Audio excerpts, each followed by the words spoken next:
Mariners win 8-1. They improve to 32-33 on the season. They get this homestand off to a nice start and go 1-0. Obviously, first game of the homestand, 1-0. Let's talk about how it happened. Teoscar Hernandez doubles home JP Crawford to make it 1-0. Eugenio Suarez hits an atom ball right at Brian De La Cruz. That De La Cruz just doesn't catch. Scores another run to make it 2-0.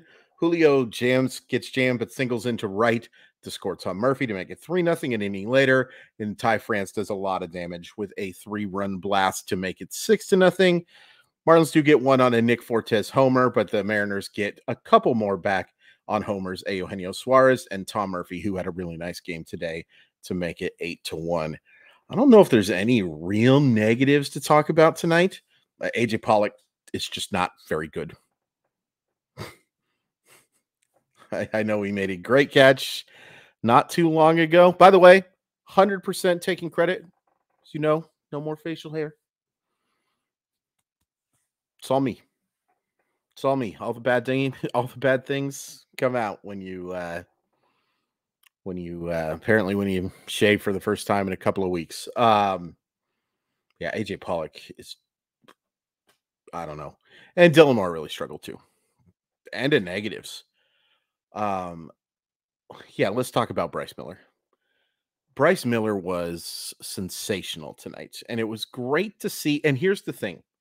Yeah, he does issue the 3 walks, and I think he threw something like, I'll just look right now, 56 of 89 pitches for strike, which is, just okay if you're just going by balls and strikes. I think that's what he needs to be.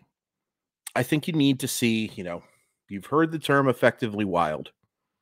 I think Bryce Miller's going to be at his best when he's not just throwing fastballs and trying to be down the middle of the plate and hoping that he generates enough spin or can throw pitches by him. I thought he was really good tonight.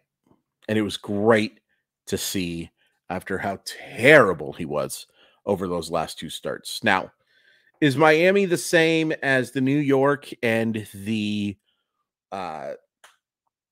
Texas lineup? No. Not even close. Even though Miami's been good this year. And they're a legit team, I think. They kind of remind me of the 2021 Mariners. Maybe a team that's a little early, but having some fun with the fun differential. I think we talked about on the radio today, 17-5 in 1-run games, which is tough to repeat. But they're good. They're good. They've got some really interesting young players. But I thought Bryce Miller was really good tonight. Ty Adcock, welcome to the major leagues. 2 scoreless innings. Doesn't get a strikeout, but I thought he pitched well. Initiated some weak contact. He's a nice little multi-inning guy. Now, I'll be curious to see, although he only threw 22 pitches, so I think he's going to stick around. Unfortunately, Penn Murphy placed on the injured list. Such a bummer because he was pitching well again, and as Dave Sims pointed out in the broadcast, worked his you-know-what off to get back onto the field. But Ty Adcock, a nice potential long-term option. I don't think you want him in high leverage stuff right now. This is kind of the perfect game for him to make that debut and saved your bullpen. And then Gabe Spire does a nice job in the 9th inning to get some work. Only allowed 1 hit in this entire game. And that 1 hit was a homer, but ton of positives on offense. And it's worth pointing out too, it's awesome to see a ton of positives on offense against a really good pitcher. Jesus Luzardo is a very good pitcher who's had a very strong year. That's a lot of varies. It's a very large amount of varies there. His 4.17 ERA is extremely misleading. He's been much better than that, in my humble estimation. But Crawford reaches 3 times. Julio reaches 2 times. France hits a 3-run homer. Teoscar Hernandez homers and reaches twice. Eugenio Suarez shows that power off. Tom Murphy with a double and a homer. Jose Caballero gets on via walk. And I believe hit by pitch too. I seem to remember that. If I'm wrong, I'm wrong. I thought the offense was excellent tonight. Really, really strong performance. And, I will say this too, over that horrible road trip, that horrible, no good road trip. Let's just not talk about it. And when you win, it's easy not to talk about it.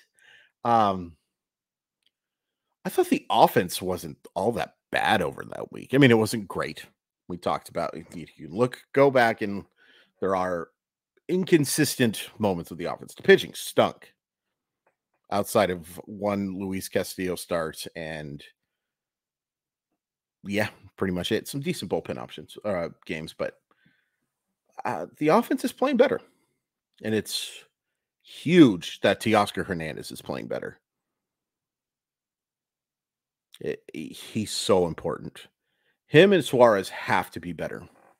Have to. I mean, we've talked about it ad nauseum, but this is a very positive sign. By the way, I think I said Hernandez homered. He didn't, but you heard me in the recap before. Another really strong game for him. Really similar numbers to Julio now. Julio's at 245, 306, 437. Hernandez is at 252, 295, 432. Now, difference, of course, is Hernandez makes a much bigger difference with the glove and with the wheels. Not that Hernandez is slow, but that's just, Anyway, what I'm trying to say is that both of these guys are starting to resemble the numbers that we were hoping for. Not there, but like over the past couple of weeks. And Suarez, I mean, mentioned this also on the radio. Like, there's just no way that he's going to slug as poorly as he has. It's great to see him drive the baseball. He's so important. He's been a good defender. Did make an error today. Only the second on the year. It's tough to complain about him defensively. I liked this lineup outside of Pollock. Ideally, Kelnick in that spot and Hernandez at DH instead. But I do like Dylan Moore getting playing time against left-handers. He has not looked good so far, but it's a very small sample. And it's great to see Tom Murphy, as frustrating as he can be as a player. Like, he has shown that ability to crush left-handed pitching.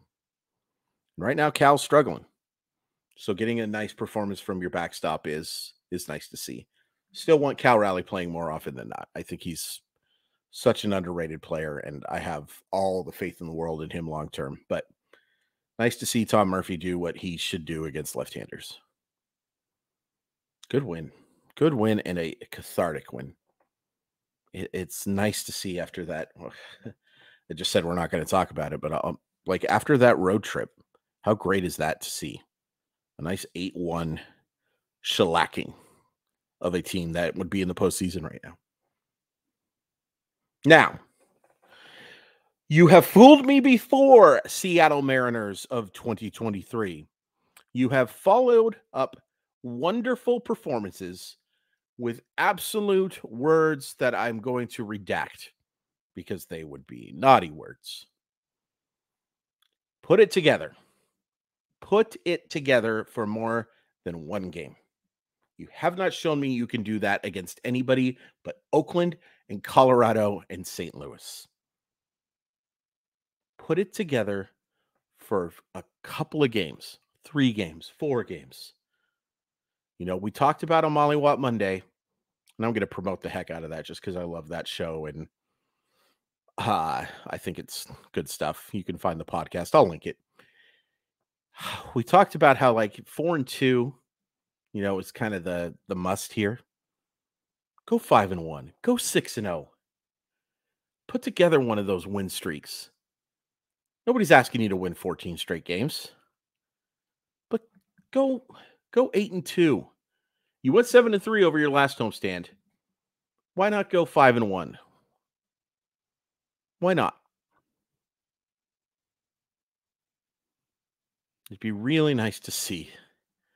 It's big for the Mariners. It'd be big for just me, as a Mariner fan. I want to see them win baseball games. I wanted my grandma to have something to root for. She texted me a bunch during this game that she was having a blast. I want to see it. I really want to see it.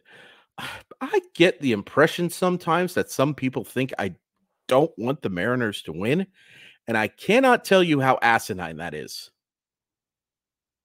It's beyond stupid. I want the Seattle Mariners to win more than almost anything in my life. I want some family members to be healthier. I want to do better in life and stuff, all that stuff.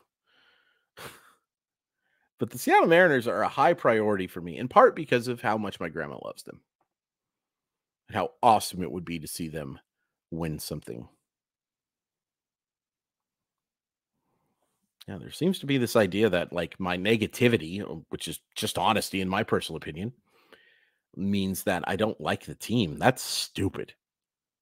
That is that I'm not telling you that you're misguided. I'm telling you that you're stupid if you think that I don't want the Seattle Mariners to win every single time that they play. I'll criticize the heck out of them when I think it's, necessary. I think everybody knows that by now. But there's this idea that kind of floats around that like I prefer the Mariners to be bad because it helps with, a viral reaction or something, or not. This YouTube channel is way too young for it to be about that, I guess. But it's, on my Twitter, and I wrote a fairly famous article on Vice talking about how the Mariners were screwed. Shortly afterwards, the Mariners did a full rebuild. So, but I want the Mariners to win. I am in so much better of a mood when the Mariners win. My grandma is so much happier when the Mariners win. Why wouldn't I want to see them win every game? And I get frustrated when they don't. And I get frustrated when I think some of the reasons that they lost were avoidable, be it making silly base running mistakes or be it you didn't go and improve enough. Now, you get this win. You're off to a great start on this homestand. Can you put it together? Can you string something together? Because I cannot tell you how many times I have done one of these videos and the next day they lay an egg. It happened against San Diego recently. It happened against the Angels recently. It happened against Boston. It happened against Philadelphia.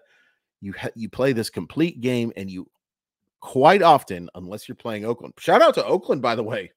How great are they playing right now? They've earned no more Double-A Midland, folks. They've earned it. Happy for those fans. Deserve it. But unless they've played that team or Colorado or that one series against St. Louis, and they lost a game in against St. Louis as well.